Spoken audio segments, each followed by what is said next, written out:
Ya, jadi kalau kita bicara Prabowo adalah bicara sosok kandidat yang paling tepat untuk kita pilih jadi presiden. Ada tiga, satu Ganjar, satu Anies, satu Prabowo. Prabowo adalah yang paling tepat. Artinya sosok yang sederhana, sosok yang santun. Kemarin kita lihat sendiri ketika beliau mau menaiki tangga istana di acara 17-an. Itu ada karpet merah, ada tangga yang sebelahnya itu tidak dikarpetin. Dia berjalan di atas tangga yang tidak ada karpetnya.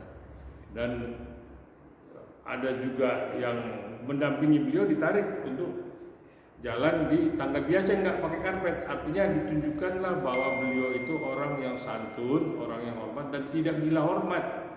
Ya, jadi itulah sosok Prabowo. Maka saya itu kemarin baca statementnya Sekjen PDIP Hasto, itu saya kurang suka ya, dengan mengatakan bahwa kejahatan food estate yang di Kalimantan yang dikelola Kemhan itu adalah kejahatan lingkungan. Itu tidak, karena itu sudah dijawab langsung oleh Pak Jokowi, oleh Presiden. Tahap pertama, tahap kedua, tahap ketiga lah baru itu dapat dibilang food estate itu tercapai. Yang pertama memang cut and feed, perbaikan apa segala macam, ya, tidak merusak lingkungan. Asal langsung ngecap seperti itu kan tidak baik seperti itu. Artinya kalau tidak suka, ya dalam kaitan politik ini jangan membawa-bawa itu ketika belum jelas. Ini sekarang sudah dijelaskan oleh Pak Jokowi bahwa food estate yang dimanapun yang sedang dibangun seperti Humbang Sundudan di awalnya kan juga gagal, yang kedua meningkat, yang ketiga akhirnya jadi kan. Nah itu juga yang dikelola oleh Kemhan yang di Kalimantan. Jadi sabar Pak Hasto, ya, tidak terlalu pagi untuk memojokkan Prabowo sebagai Kemhan. Ya artinya yang disampaikan Hasto dalam statementnya itu di DPP mungkin ya, seolah-olah dia memojokkan bahwa itu kegagalan.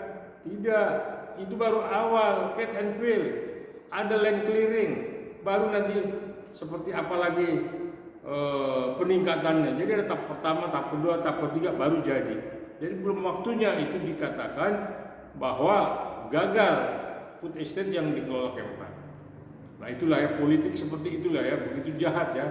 Apalagi memojokkan dengan cerita lama, ya, memojokkan dengan cerita cendana, jadi dicampur aduk, ya.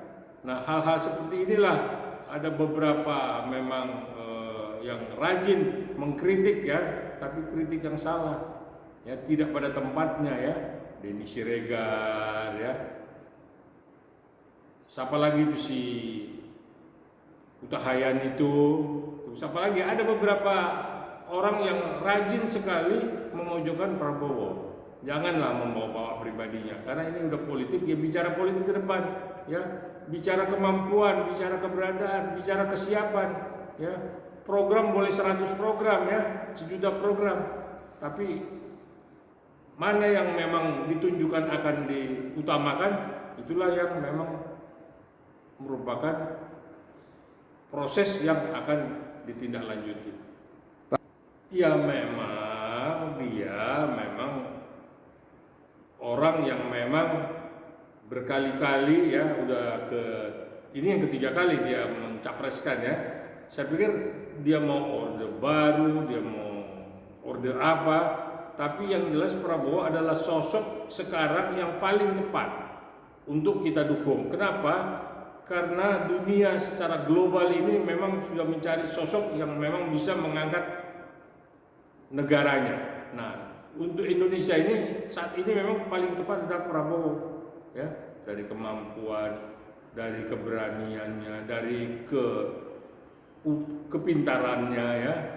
Kalau yang satu kan kita lihat ya, 2 kali dia memimpin provinsi Jawa Tengah, 2 kali juga tidak ada peningkatan ekonomi atau perbaikan nasib daripada rakyat Jawa Tengah. Tetap aja ada di garis kemiskinan. Ya. Kenapa kita tidak pilih Prabowo? Itu aja yang saya sampaikan, ya, bahwa saatnya lah kita mencari calon presiden yang punya wibawa, yang punya kemampuan, dan tidak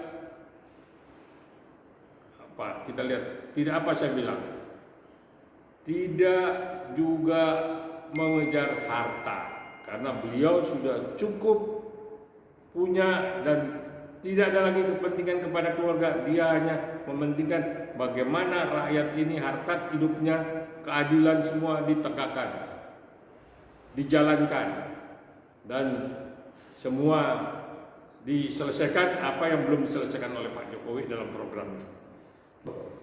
Jangan dilihat militer atau sipilnya.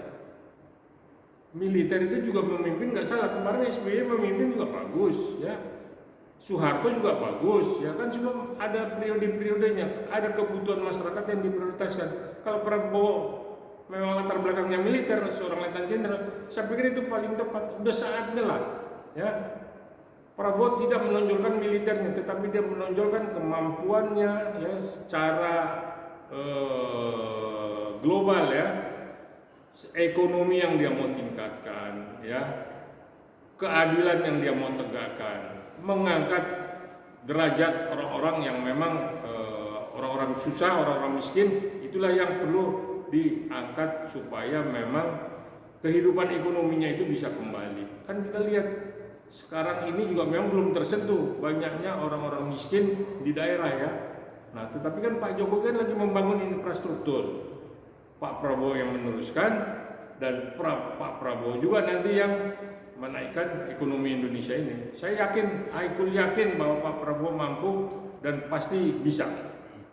Ya, jadi saya yakinkan kepada masyarakat, ya, kenapa kita pilih Prabowo? Karena dari 3 kandidat, yang satu dia pengalamannya baru memimpin provinsi sebagai gubernur, ya, 2 periode, tapi tetap sampai periode kedua ini garis kemiskinan itu tidak pernah keluar dari Jawa Tengah.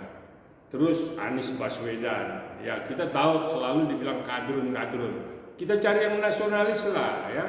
Nanti tinggal sama siapa capresnya itu, ya, bahwa Prabowo didampingi capres yang memang dari entah itu dari PDIP, ya, apa dari partai mana, silakan aja. Kan ada sekarang ini ada Golkar, ada PAN, ada PKB, tinggal kita pilih. Mungkin Partai Sosial yang PSI yang kemarin juga sudah mulai merapatkan diri, dan mungkin juga banyak partai-partai lain nanti bergabung. Jadi kita lihat sekarang kekuatan ini, itulah kepercayaan yang diberikan masyarakat kepada Prabowo. Kenapa tidak kita pilih sosok Prabowo, seorang militer, ya, seorang letnan jenderal, ya, seorang yang pintar, mampu untuk bicara di tingkat internasional, dan yang paling pokok akan menjalankan programnya Pak Jokowi yang belum selesai. Itu yang dia berjanji, IKN ini akan dia selesaikan sebaik mungkin sesuai dengan konsep. Saya pikir itu yang paling pokok. Saya sebagai rakyat itu pasti akan memilih Prabowo.